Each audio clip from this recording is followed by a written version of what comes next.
Okay, here's the Euro 2020 round two preview. Some big nations are going home at the second round. There's some really interesting fixtures in the second round. Kicks off with Wales versus Denmark. The Welsh have been solid. They were very competitive against the Italians and created their own chances. They've had a solid group stage. The Danes are playing on pure emotion, obviously with the whole Christian Eriksen situation, but their last game against the Russians, they just exploded onto the tournament. They scored 4 really cracking goals, ripped the Russians to pieces. The Welsh, however, have been very solid defensively, very compact, very organised. They're a hard-working team. I think this one could be a very interesting game. It depends on Aaron Ramsey and Gareth Bale for the Welsh as well, with their supporting cast. Gareth Bale needs to be on form if the Welsh are to progress to the next round, and I believe they can. But the Danes have Kasper Schmeichel in goal, and a team that is, as I say, playing on pure emotion. That is a very open-ended game. It could go either way. It may even go to penalties. I hope it doesn't. I hope it's done in the 90 minutes. It's whether the Danes can continue this emotional rollercoaster that they're on. How much of an emotional toll is that going to take on them mentally, and how much energy have they expended in getting through? Italy, Austria on the other side. I can't see anything but an Italian winning this. The Austrians, I don't think, are a good enough quality opposition. And David Alaba is a brilliant, one of the best players in the world in a roving role. But the way the Italians play, they need to be defensively on the ball. And I'm not sold with the Austrians defensively. And I don't give enough going forward. They're not a great goal-scoring team. They're a very conservative team. The Italians are a very aggressive, fast-paced team with how they're playing under Mancini. I'm going for an Italian win in that match, but I could be proved wrong. The Austrians may build a brick wall and frustrate the Italians, but with the way the Italians played in the group stage, not conceding a goal, scoring 7, it's very hard to look past the Italians in that matchup. The Dutch are playing the Czechs. This all comes down to defence. The Czechs have been very good defensively in the tournament so far. The Dutch have been electrifying in attack, but defensively, their lack of structure and the way they blew that 2-0 lead against the Ukrainians, they can't take the Czechs lightly. As I said, the Czechs are a workman-like team. They're not the most skillful Czech team we've ever seen, but they do play as a team. They have a very good high press. They battle in the midfield. So it'll be interesting to see if De Boer fiddles with the formation, goes back to a 4-3-3. He has been tinkering a little bit with that. It could prove to be a midfield battle, and it just comes down to the Dutch attacking in an unstructured way. If the Czechs frustrate them and they try and force the play, could that prove a problem? I think the Dutch are favourites in that one, but I think the Czechs will give them a fair test, and it'll be a fair test of where this Dutch team are at, because I still think the Italians are that step ahead when it comes to defensive side of the game as well.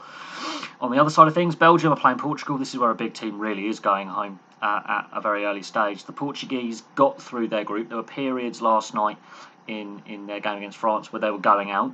They rode their luck. They had to work for their win against Hungary in the first game. They lost 4-2 against a poor German side in the second game, and they drew 2-2 with a misfiring French side in the third game. Have we seen the best of Portugal? Can they get better? It's not just the Cristiano Ronaldo show, though. I will say that about this Portuguese side. There are other players stepping up. There's some young players coming through. On the Belgian side of things, going forward, they look really dangerous. It's all about Eden Hazard. Is he fully fit? Can he wake up a little bit? Defensively, they've had a few little wobbles, but all told, they are a pretty solid side. I think they're the second favourites in this tournament behind the Italians. It all depends on how Portugal approach that game. If the Portuguese allow the Belgians to get a quick start, it could be a Belgian victory.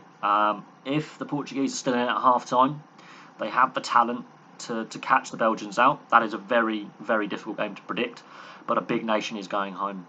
The Belgians are the top-ranked team in the world. The Portuguese still have Ronaldo and a good supporting cast there, so... And Rui Patricio, that double save, they've got a world-class goalkeeper. And Thibaut Courtois is also a world-class goalkeeper. So you've got 2 world-class goalkeepers going head-to-head, and a very talented set of teams. The Portuguese are very good technically. They've got good energy. They work as a team. The Belgians, again, they're brilliant going forward. Defensively, they look a little suspect in a few areas. That could be a very, very open game. Hopefully it isn't cagey. Then we look at Croatia, Spain, 2 teams that are misfiring. The Croatians are not the Croatians of the World Cup final 3 years ago. And this Spanish side, Well, they got 5 goals against Slovakia. That was just Slovakia didn't play. They were aided by the Slovakians not giving them a challenge. How much can they take out of that game? Alvaro Morata is still not firing on all cylinders. Other players are stepping up. They like to pass and move. The Croatians have got some very talented players as well, and on the counter attack, they're dangerous. Spain need to figure out their best formation. I don't think Luis Enrique's got his best formation settled with this Spain side. They are not the Spain side of old. They're still dangerous, but they were misfiring in the first 2 games of the tournament. It just took a big win in the third game for them to cement themselves. But how much can they take from that win against the Slovaks, the Croatians? Good win against Scotland. An important win against Scotland, second best against England, and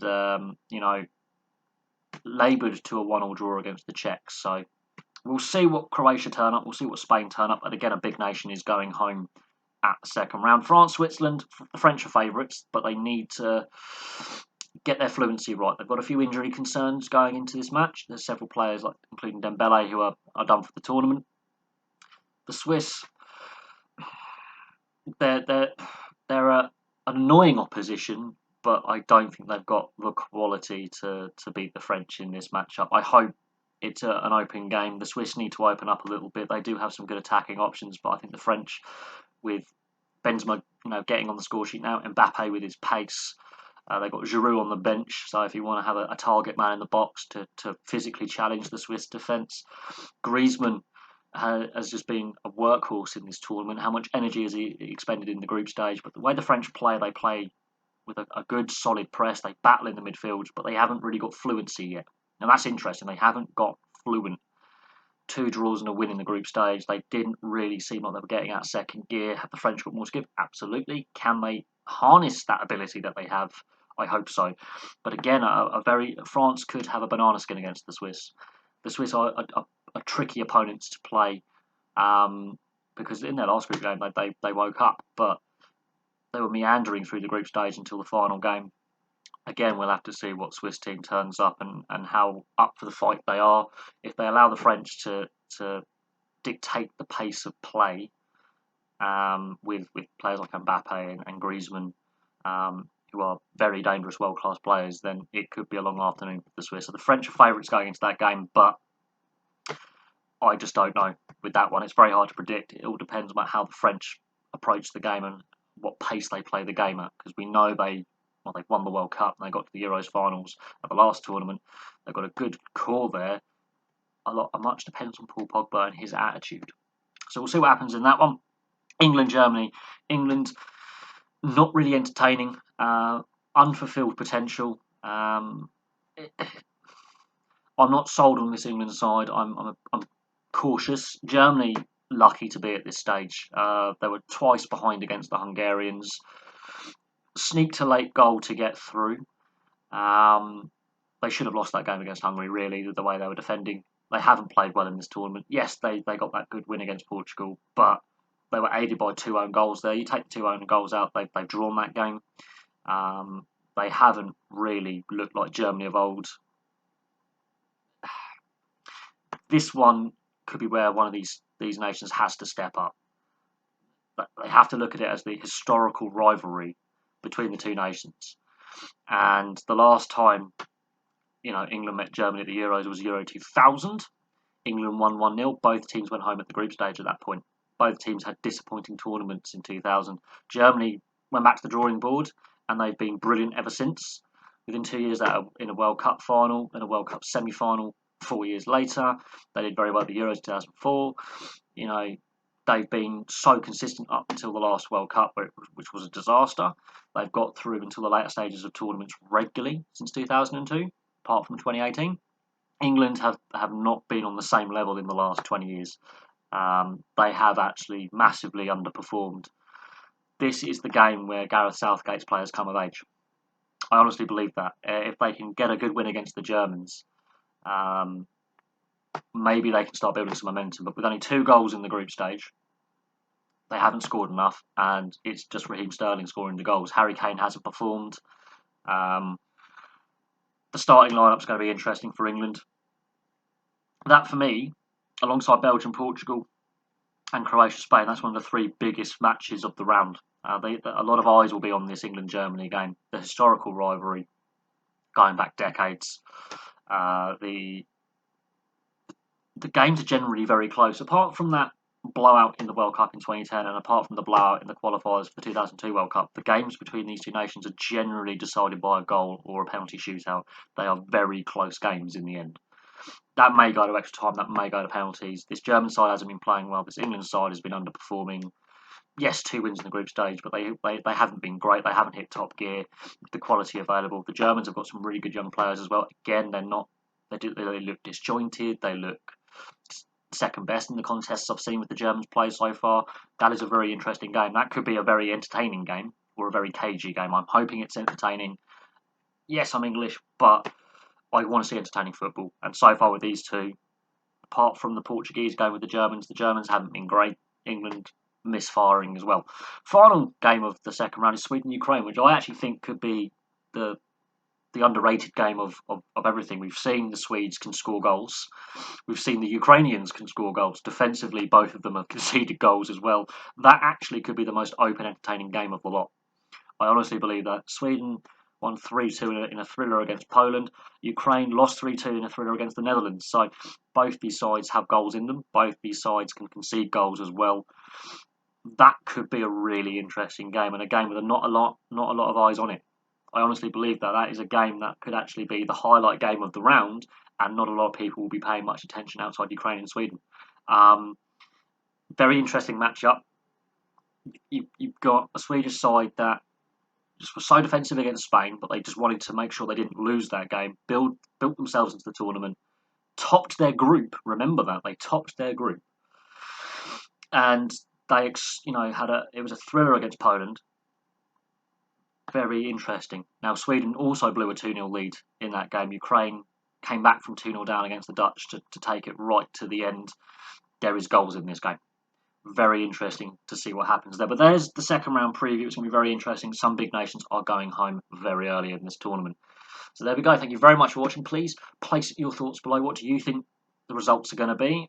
I think it's very hard to predict any of these. I think the Italian-Austria game, I'm going with Italy on that one. Belgium-Portugal, that could go to extra time. The Netherlands-Czech Republic, that all depends on how the Dutch approach the game in an attacking sense. Defensively, I'm not sold on the Dutch. With the Czechs, they've had a good group stage, but I think the Dutch will have too much quality for them. The Wales-Denmark game, that could be very close, could be very open. Croatia-Spain, that's a big game, big nation going home there. France-Switzerland's how they approach it.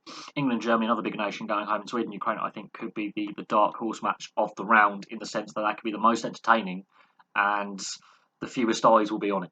But a big nation, or several big nations, are going home at this stage. It'll be really interesting, and this could be where the tournament opens up. We could have some potential banana skins in there, and we could have some potential upsets in there. Thank you very much for watching. Place your thoughts below, and I'll have some more videos for you very, very soon.